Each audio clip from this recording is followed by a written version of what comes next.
Hello everyone, स्वागत है आप सभी का आज की एक और नई वीडियो में। आज इस वीडियो में हम कक्षा 11वीं रसायन शास्त्र का पेपर देखने वाले हैं। इस वीडियो के माध्यम से हम रसायन शास्त्र के सभी प्रश्नों को तो देखेंगे ही, साथ में इन सभी प्रश्नों के उत्तरों को भी हम देखने वाले हैं।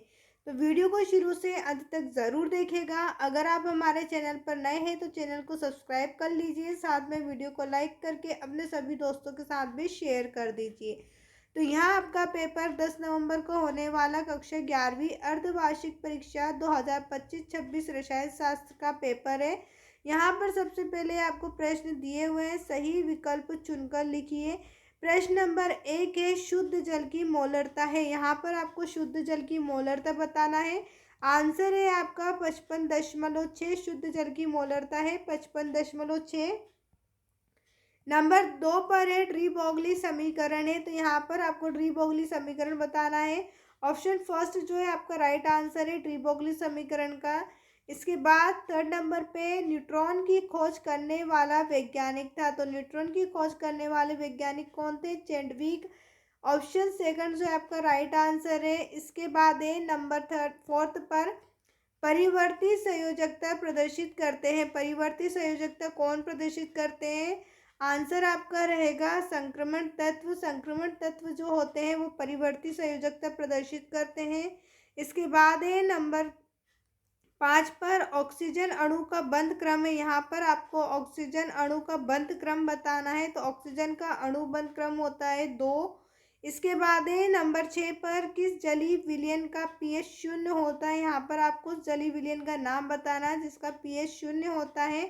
आंसर है अम्लीय। अम्लीय का जो जलीय विलयन होता है वो जलीय विलय पीएच मान जो होता है वो 0 होता है। इसके बाद हम बात करें प्रश्न नंबर 2 पर, तो यहाँ आपको रिक्त स्थान की पूर्ति करना है। पहला रिक्त स्थान आपसे पूछा है रसायन विज्ञान का जनक को कहा जाता है। यहाँ पर आपको रसायन विज्ञान के जनक का नाम बताना है। उत्तर है एंटोनी लेवोसियर। एंटोनी लेवोसियर जो है रसायन विज्ञान के जनक है। इसके बाद नंबर 2 पर है एक ही ऑर्बिटल में उपस्थित 2 इलेक्ट्रॉनों के चक्रण होते हैं, तो एक ही ऑर्बिटल में उपस्थित 2 इलेक्ट्रॉनों के चक्रण विपरीत होते हैं। कैसे होते हैं? विपरीत होते हैं। इसके बाद नंबर 3 पर है बोर मॉडल की विफलता का कारण है। यहाँ पर आपको बोर मॉडल की विफलता का कारण बताना है। उत्तर है हाइजेनबर्ग अनिश्चितता का सिद्धांत। बोर मॉडल की विफलता का कारण है हाइजेनबर्ग अनिश्चितता का सिद्धांत। नंबर 4 पर है तत्वों के गुणों की क्रम से पुनरावृत्ति को तत्वों की कहते हैं। यहाँ पर तत्वों के गुण से उनके क्रम की जो पुनरावृत्ति होती है उसे हम क्या कहते हैं? आवर्तता कहते हैं।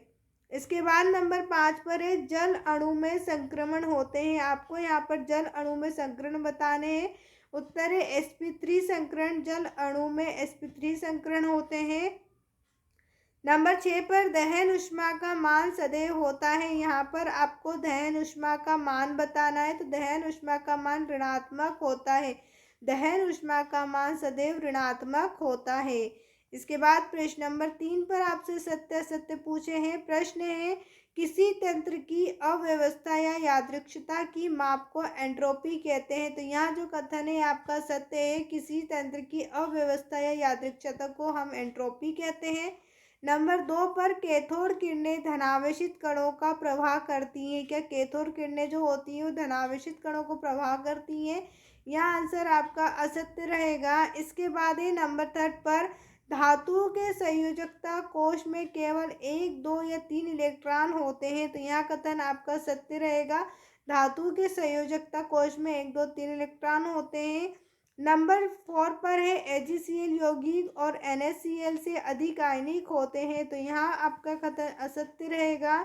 इसके बाद नंबर 5 पर है कि MnO4 में Mn की ऑक्सीकरण संख्या +7 होती है, तो यहाँ आपका ऑब्जेक्टिव जो है सत्य रहेगा। KMnO4 में Mn की जो ऑक्सीकरण संख्या है वो +7 है। नंबर 6 पर है एंट्रोपी एक ऊष्मागतिकी फलन है, तो यहाँ कथन भी आपका सत्य रहेगा। एंट्रोपी जो है एक ऊष्मागतिकी फलन है। इसके बाद प्रश्न नंबर 4 सही जोड़ी बनाकर लिखिए। यहाँ पर आपको जोड़ी बनाना है। पहले जोड़ी में आपसे पूछा है एसिटिलीन। एसिटिलीन में हम लगाएंगे sp3 संकरण। इसके बाद सीजियम। सीजियम में हम लगाएंगे धातु। धातु के बाद आपके पास है पाई बंध। पाइबंद में हम लगाएंगे पार्श्व अतिव्यापन। नंबर 4 पर है बफर विलयन। बफर विलयन में आपका होगा स्थिर पीएच। और नंबर 5 पर है जे जे थॉम्सन को हम मिलाएंगे कैथोड किरणें। प्रश्न नंबर 5 में आपसे पूछा एक शब्द या एक वाक्य में उत्तर दीजिए। प्रश्न है एक ही तत्व के परमाणु जिनके द्रव्यमान अंक भिन्न होते हैं क्या कहलाते। आपको बताना है एक ही तत्व के परमाणु जिनके द्रव्यमान कैसे होते भिन्न होते क्या कहलाते हैं, वे समस्थानिक कहलाते हैं। इसके बाद नंबर 2 पर है उच्चतम तरंग दैर्ध्य वाले विकिरण का नाम लिखिए। यहाँ पर आपको उच्चतम तरंग दैर्ध्य वाले विकिरण का नाम बताना है। आंसर है रेडियो तरंगे। नंबर 3 पर है सर्वोत्तम विद्युत चालक धातु कौन सी है। सर्वोत्तम विद्युत चालक धातु आपको बताना है चांदी है। इसके बाद नंबर 4 पर है sp संकरण में अणु की ज्यामिति क्या होती है। तो sp संकरण में अणु की ज्यामिति रेखीय होती है। कैसी होती है, रेखीय होती है। इसके बाद प्रश्न नंबर 5 पर है सोरेनसन ने हाइड्रोजन आयन सांद्रण किस में व्यक्त किया था। तो यहाँ आपका आंसर रहेगा पीएच स्केल में व्यक्त किया था। इसके बाद यहाँ से आपके प्रश्न उत्तर चालू होते हैं। प्रश्न नंबर 6 है अवोगाद्रो निस्म क्यों है। अथवा में प्रश्न है पदार्थ की मात्रा व त्रापकम का एसआई मात्रक व प्रतीक लिखिए। प्रश्न नंबर 7 है रासायनिक संयोग के नियमों के नाम लिखिए। अथवा में है मोल से कल्पना क्या है।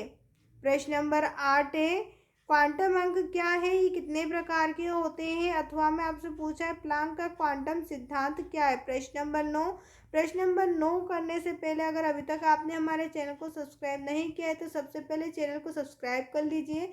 साथ में वीडियो को लाइक करके अपने सभी दोस्तों के साथ भी शेयर कर दीजिए। यहाँ पर प्रश्न नंबर 9 है आवर्त सारणी की आवर्त में बाएं से दाएं चलने पर तत्वों की आयन ऊर्जा में क्या परिवर्तन होता है। अथवा में आपसे पूछा है सहसंयोजक त्रिज्या से क्या समझते हो। प्रश्न नंबर 10 सिग्मा बंध क्या है। सिग्मा बंध पाई बंध की अपेक्षा प्रबल क्यों होता है, कारण स्पष्ट कीजिए। अथवा में प्रश्न है H2O का क्वथनांक H2S से अधिक क्यों होता है। प्रश्न नंबर 11 सममागी उत्क्रमणीय अभिक्रिया से आप क्या समझते हो। अथवा में आपसे पूछा है विषमांगी उत्क्रमणीय अभिक्रिया पर टिप्पणी लिखो। प्रश्न नंबर 12 प्रतिस्थापन अभिक्रिया उदाहरण सहित समझाइए। अथवा में आपसे पूछा है निम्नलिखित यौगिकों के IUPAC नाम एवं संरचना सूत्र लिखिए। तो यहाँ पर आपको क्लोरोफॉर्म और सिरका का IUPAC नाम बताना है, उसकी संरचना सूत्र भी बताना है। प्रश्न नंबर 13 चलावयवता को उदाहरण सहित समझाइए।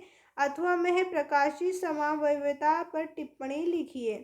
प्रश्न नंबर 12 बोर त्रिज्या की गणना कीजिए। अथवा में आपसे पूछा है रासायनिक साम्यावस्था से क्या समझते हो, इसकी प्रमुख विशेषताएं लिखिए। प्रश्न नंबर 15 बफर विलयन क्या है, इसका क्या महत्व है। अथवा में मेसोमेरिक प्रभाव को समझाइए। प्रश्न 16 इलेक्ट्रोमेरिक प्रभाव को समझाइए। अथवा में आपसे पूछा है प्रेरणिक प्रभाव क्या है, समझाइए। प्रश्न नंबर 17 निम्नलिखित पर टिप्पणी लिखिए मुक्त मूलक और कार्बोकेटायन। अथवा में पूछा है समावयवता किसे कहते हैं, स्थान समावयवता समझाइए। प्रश्न नंबर 18 आयनन की मात्रा से आप क्या समझते हो, इसको प्रभावित करने वाले कारक लिखिए। अथवा का प्रश्न है क्वांटम संख्या कितने प्रकार की होती है, समझाइए।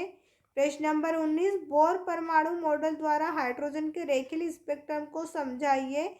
साथ ही में परमाणु क्रमांक 11 एवं 17 वाले तत्वों की इलेक्ट्रॉनिक विन्यास लिखिए। अथवा का प्रश्न है परमाणु क्रमांक 24 व 29 वाले तत्वों के परमाणु के इलेक्ट्रॉनिक विन्यास लिखिए। अवपाव सिद्धांत उदाहरण सहित समझाइए। प्रश्न नंबर 20 है ऊष्मागति का प्रथम नियम क्या है, इसका गणितीय व्यंजक दीजिए। अथवा में हेंस का नियम क्या है, इस नियम का सैद्धांतिक विवेचन कीजिए। उम्मीद है दोस्तों आपको हमारी ये वीडियो पसंद आई होगी। अगर अभी तक आपने हमारे चैनल को सब्सक्राइब नहीं किया है तो चैनल को सब्सक्राइब कर लीजिए। साथ में वीडियो को लाइक करके अपने सभी दोस्तों के साथ भी शेयर कर दीजिए।